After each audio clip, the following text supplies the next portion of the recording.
Senator Blackburn. I want to go first to something about the. It's really shocking, actually, that this even occurred.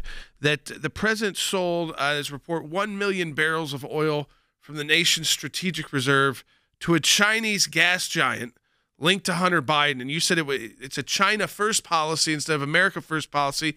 And it's like as if Hunter Biden is negotiating these deals at a time when Americans are still being punished at the pump. Why on earth are we sending $1 million worth of 1 million barrels of oil from our strategic reserve, Senator Blackburn, to China? Well, it is a good question. Why would they do this? Because when you are filling up your car and you are paying near $5 a gallon for gas, you're looking at what Joe Biden has done, and he hasn't done anything that gets down the price at the pump. Not one thing is lowering the cost of a gallon of gas at the pump. So you have to ask, is this being done for Hunter Biden? Why are we sending part of our strategic petroleum reserve over to the Chinese? You know, we're drawing this thing down at the rate of about 1 million barrels a day for no other reason than we will not produce this domestically. Joe Biden continues to say, I'm going to go see Saudi Arabia and Venezuela, and I'm trying to do a new Iran deal because I need to get more fuel here. Well, how about a Houston solution? Right. And going to Houston, Texas, and talking to the oil companies, go down to Louisiana, talk to some independents, talk to some wildcatters, talk to people that are actually working in the oil and gas industry. You know what's so ironic, Senator, is that 19 months ago we're energy independent. Now we're totally energy dependent. Then the president sends this letter to the petroleum and the oil and gas companies saying, hey, you got to produce more oil and gas. You got to pump more. And at the same time, I want to know how much money you made last year and the year before. And the policy of the administration is basically to put these fossil fuel developers out of business in the next 3 to 5 years. So the message they're sending is a message of unbelievable hostility, and they still refuse to own the fact that it's their policies that have created this mess. It is totally their policies, and this is chaos that they have made. You know what? You look at this White House, Jay, and you want to say, I've never seen such an inept group of people. But then you realize what they're doing is intentional. And they have intentionally caused this inflation spike. And they're very insensitive to the American people about this. They have intentionally caused this hike in gas. They've said for years $5 a gallon gas wouldn't bother them because you would use less. And they all believe in climate change as their religion. They feel like that the way to practice this religious fervor they have is to implement the Green New Deal and force everybody out of oil and gas-powered vehicles rather than having some common sense and saying, you know what, we need an all-of-the-above energy policy. We need some of everything. And whether it's coal, if it's coal, it needs to be clean coal.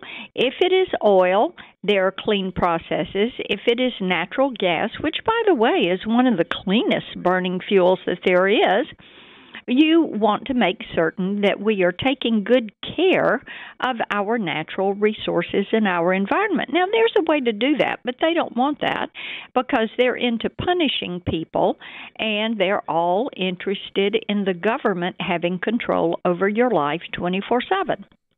I mean, that's the other point, too, this idea of that this is intentional. I want to go back to this. We've said this a lot on the broadcast, Senator Blackburn, that they act inept. And a lot of people will say, if you look at the polling even, it's, I don't like the job that they're doing. I don't like what they're doing. And yet you truly believe what I believe, which is that that this is intentional. This is an intentional pain on the American people.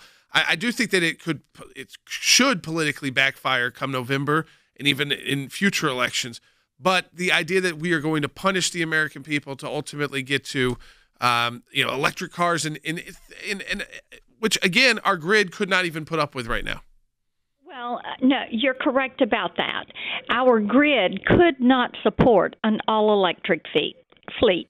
And when you talk to our electric power generators and also our distributors, they will each tell you they're at least 10 to 15 years away from having the infrastructure necessary to support it. And right now, they can't get the towers and the boosters, everything they need to even repair existing grid, and that's because of supply chain issues.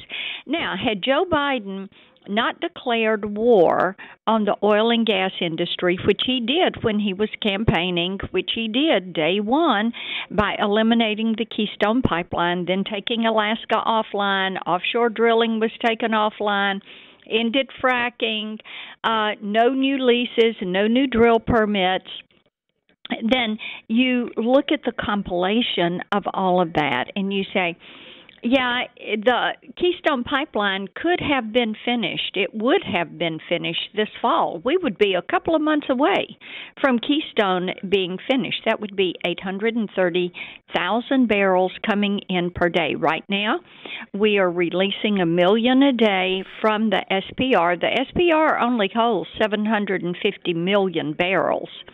We're at the lowest level since 1983, and we're drawing it down, and we're sending it to people that are not our friends. China is building up their reserves. They're buying everything Russia's got right now. And then we send them 1 million barrels of oil. This is outrageous. Outrageous. Not one thing this administration has done gets the price down at the pump. Let me ask you one last question. We've got about a minute and a half left, Senator, and that is the codification of Roe versus Wade on a federal level. Big decision out of the Supreme Court of the United States, the right decision. But now there's this talk of this codification to federalize an abortion right statutorily. What is the status, and how do you think this goes in the Senate? Yeah, I just finished in the hearing that is going on in Judiciary Committee right now. And what we know is that what the left is pushing, whether it's the Berkeley professor, the lieutenant governor of Illinois, or the legal counsel for Planned Parenthood, what they are pushing is late-term abortion. It goes much further than Roe. And we also know that what they would do is continue to use taxpayer money to push this late-term abortion. Most of the American people are opposed to that. There are greater numbers of the American people that want their legislators to make this decision rather than Congress or rather than the courts. Senator Blackburn, as always, we appreciate you joining us on Seculo. So much great insight, both on what's going on internationally, what's going on with our oil, what's going on domestically here with Roe versus Wade, a champion for life, and a great friend of ours at the ACLJ, Senator Marsha Blackburn of Tennessee. Thank you for joining us.